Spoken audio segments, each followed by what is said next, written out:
time is finally here, the opening race of the GoRacing Sim League's 2025 Season 2 at Laguna Seca. With me today in the booth is Billy Ray Burnout. Word. And reporting from the pits is Trixie Treadwell. Did you know the average human head weighs 8 to 12 pounds?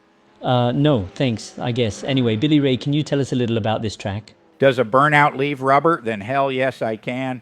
WeatherTech Raceway, Laguna Seca, located near Monterey, California, is a world-renowned 2.238-mile, 11-turn road racing track built in 1957 on the former Fort Ord military land after the Pebble Beach road races were deemed too dangerous. Famous for its challenging layout and the iconic corkscrew turn, a dramatic 59-foot elevation drop over 450 feet, the track hosts a variety of motorsport events including IndyCar, IMSA, MotoGP, and the Rolex Monterey Motorsports Reunion. The track, part of the Monterey County Park System since 1974, also offers camping, biking trails, and public track days, contributing significantly to the local economy. Thanks, Billy Ray. Trixie, can you tell us about the rule change that was announced and how it could impact the pitting strategy this season? Does a diva strut through pit lane in heels? Hell yeah, I can. This season, the sanctioning body announced that the fuel cell will be reduced to 50%. That is a 10% reduction from the previous season. This means that potentially the drivers will need to pit an additional time each race. I don't see it affecting this race as it is an official IMSA race with a 90-minute time limit. The word in the garage is that everyone will have to pit 2 times. The real question is, will everyone take 4 tires each stop or do something different? Thanks, Trixie, and you seriously need to stop hanging out with Billy Ray. Please, for the love of God, stay away. She knows where her bread is buttered. Before we talk about qualifying, I have a major announcement. Sam Buck is no longer Sam Buck. He explained to us pre-race that his mum pronounces Sam as Marshall. Wait, say what? How the hell is SAM pronounced Marshall? Whatever, I'm going to call him Pole Dancer because he is always spinning to the top of the speed charts. As a matter of fact, he won the pole again this week. That's right, Marshall turned 42 laps in qualifying with a fastest lap of 1 minute 21.619 seconds. Shocker. Trixie, do you know what the shocker is? Nope, we're not going there. The field is on the grid and the race is about to start. Meet me after the race and I'll show you. GoRacing Sim League has raced here 9 times, and Chris Miller, Derek Wynn, Marshall Buck, and Aldo Secklin are tied for the most wins at 2 apiece. The green flag is in the air and the new season has officially started. Let's see how the field of 25 cars handles the first turn. Turn 2, the Andretti hairpin, is really where things get tricky. Looking beautiful and clean at the moment. Yep, I did not see anyone take it 3 wide. Everyone stayed in line and navigated the turn safely. The next set of turns, 3 and 4, can be tricky because they are high-speed right-hand turns. Overdrive these turns and you will end up in the sand. Take the turns too slowly and you will lose several positions down the straightaway after turn 4. Turn 5 is critical for lap times because it leads into a long uphill straight. It's a medium-speed corner that rewards commitment and precision. Turn 6 leads to the Ray Hall straight that takes the drivers further up the hill and to the famous and treacherous corkscrew.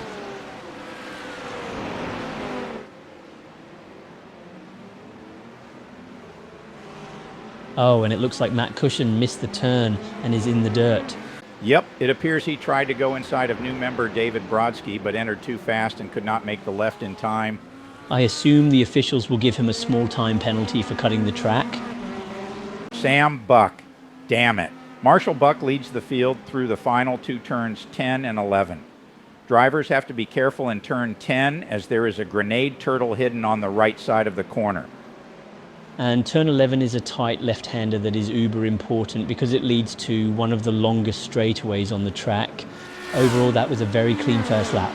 Ding, ding, ding. Give that brain a trophy. It's on fire today. Lap 2, and it looks like we have our first spin of the day.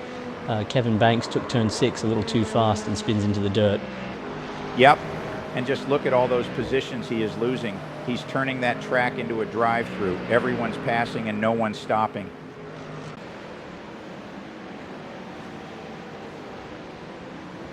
Lap 4, and we have an incident at the corkscrew. It looks like Logan Davis got into the rear of Ed Adams and it sent Ed into the dirt. Yeah, you can see that Logan actually pulled over to wait on Ed to get back in front of him. Wow, look at all the positions the two drivers are losing. I think I would have kept going and said sorry later. That's because you're an asshole. Well, I bet Ed still called him an asshole, even though he did the right thing and waited. Lap 4, in turns 2 and 3, we see Rusty Johnson tries to make a move on the inside of Mikey Fredrickson and pushes Mikey off of the track. Yeah, you can see Mikey tried to diamond the corner, leaving the inside open a little. Rusty sent it inside, but Mikey shut the door. Unfortunately for Mikey, Rusty kicked it back open. Lap 10 and Marshall Buck is leading the Pro Series and the race. He has been in control since the start, but you can see Lewis is not too far behind him. And new Amateur Series driver Cody Gustwick is currently leading the Amateur Series on lap 10. Also on lap 10, we have a similar issue to what happened with Rusty and Mikey. Yep, going into 2, Matt Cushion went a little wide. Mike Watts tried to go under him, but just like before, the door closed going into 3. That's the tricky part of these 2 turns. Some drivers like to diamond the turn, and it does open up the inside for a second, but the driver going low has to know that they are coming back down on the exit of 3. Wow, look at all the time and positions Matt loses because he was sitting backwards in the sand. Yeah, he is doing the right thing by not pulling out in front of the other cars, but that SUCKS sucks. Guys, we are only 12 laps in, and we have our first pit stop. This is extremely early, but Chris Payne was complaining on the radio that he got hit in the rear in the corkscrew, and the car is not driving correctly. I really don't see much damage, but the end result is Chris is now going to have to pit an additional time than the rest of the drivers. He might have been better off staying out and fighting through the ill-handling car. Lap 15, and Tyler Hamlin said, "Hold my beer and watch this," as he drove down the sand hill at the corkscrew. Lap 17, and we see the current amateur leader, Cody Gustwick, has an issue in turn 10 and slides off the track into the sand. Looks like he found that hand grenade turtle that we talked about earlier. If you hit that thing, you're more screwed than a lug nut at a pit stop orgy. You can see he does an excellent job of locking the brakes, and this allowed the other cars to make moves to avoid his car. Wow, Shane had a close call there. If he had not locked his brakes, that would have been ugly. Lap 20, and Marshall Buck is still leading the Pro Series, and Lewis Lockshine has yet to reduce the gap. And after Cody's incident, Daniel Schaffer has now claimed the lead in the Amateur Series. Lap 20, and we are starting to see some of the leaders pull in for their first pit stop. Wow, that was a close call there for Shane Papala. Shane, what did that cone ever do to you? Huh? Poor cone. Laps 22 and 26, we see two almost identical spins in turn 6. First, Kevin Banks takes the turn a little too fast and spins out. Then a few laps later, Cody does the exact same thing. Yeah, it is a very high-speed turn. Some people call it a kink and not a turn, but just like your wife, if you enter too fast, you're going to slide right out. Why? Why do you insist on saying things like that? Lap 30, and Marshall Buck is still leading the Pro Series, but Lewis Lockshine is all over him. If he gets any closer, they'll need to exchange safe words.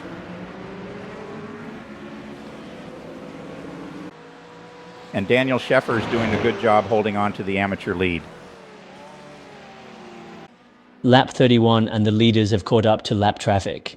This is interesting because they have caught a pack of cars that are all racing for position. In this situation, they are not required to get out of the way of the leaders, and the pressure is on the leaders to pass them cleanly. You said it. Chris Payne, Ed Adams, John Enriquez, and Kevin Rupert are all racing each other for position. Marshall and Lewis have to pick their opportunities carefully because these guys are not going to simply pull over. Apparently, Lewis's car has developed a case of Tourette's and is blinking excessively. That might discourage Kevin from moving over and cause him to race Lewis harder. You can see Kevin backs off and gives Lewis the turn. I can read blinking lights, and those blinking lights are Morse code for go F yourself. Lap 33 and John Enriquez overdrives the corkscrew right in front of the leaders. Yeah, he might have been simply trying to get out of their way. He was probably blinded by Lewis blinking his lights.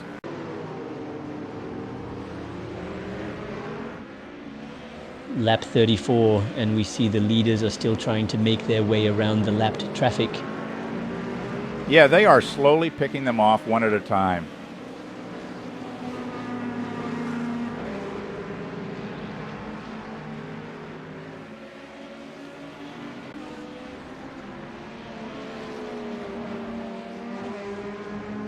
And just after they get around the lap traffic, Lewis overdrives turn 4 and gets loose. He does not actually wreck, but he lost all the time he had made up on Marshall. Yep, and now some of the lapped cars are back in front of him again. That was a killer.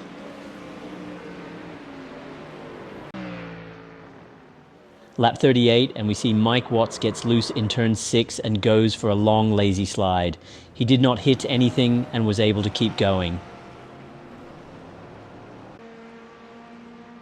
Lap 40, and we see Marshall Buck is still leading the Pro Series and has pulled away from Lewis after his spin. And Sheffer is still leading the Amateur Series on lap 40. Guys, Doug Doucette has an issue entering pit road.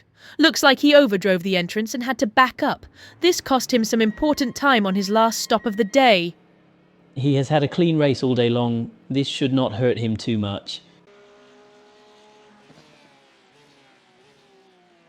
Lap 49, and we have a great battle between Shane Papala, Rusty Johnson, David Brodsky, and Kevin Banks. Shane, Rusty, and David are fighting for 4th place, and Banks is 1 lap down.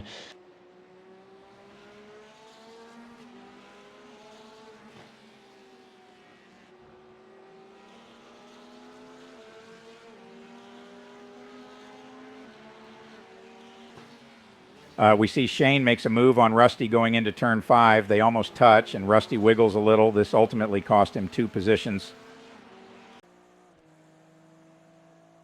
Jeepers. Ken Schultz has been having a great race today, but spins in turn 2 and loses a spot to Mike Watts. Extremely strong run for Ken today. Zoinks. Looks like Rusty just plowed into David Brodsky going into turn 5. I am not sure what happened there. Zoinks, really? This ain't Scooby-Doo, dude. Anyway, yeah, it looks like Rusty just overdrove the turn and slammed into David. Yep, he stuck it right in his rear. No lube or nothing.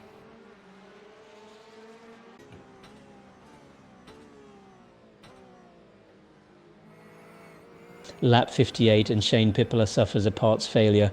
It appears something happened with his steering. You can see his wheel is locked to the left. Yeah, it looks like it fixes itself after he hits the wall. That sucks for Shane, as he was currently in 4th place, but this cost him several spots at the end of the race. Congrats to Marshall, don't call me Sam, Buck for winning the first race of the season. Different name, same driver, same outcome. And Daniel Sheffer crosses the line in 9th place and picks up his first amateur win of the season.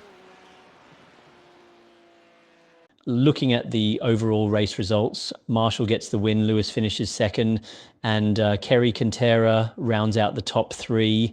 Lane Allen gets 4th, Mikey Fredrickson 5th, David Bronxy 6th, and Shane Papala finishes 7th after having technical issues at the end of the race. 8th is Doug Doucette, 9th the amateur winner Daniel Sheffer, and Mike Watts rounds out the top 10. Here are the championship standings after the first race. Marshall is leading the Pro Series, followed by Lewis Lockshine, Kerry Cantera, Lane Allen, and Mikey Fredrickson rounding out the top 5. The top 5 for the Amateur Series is Daniel Sheffer, Ken Schultz, John Enriquez, new member Cody Gustwick, and Kevin Banks. Thanks for watching. Next week, the GoRacing Sim League travels to Suzuka City in Japan. I'm Skippy McThrottle. And I am the man your mama always warned you about. Later, Gator. What about me? Don't I get to say goodbye? Nope.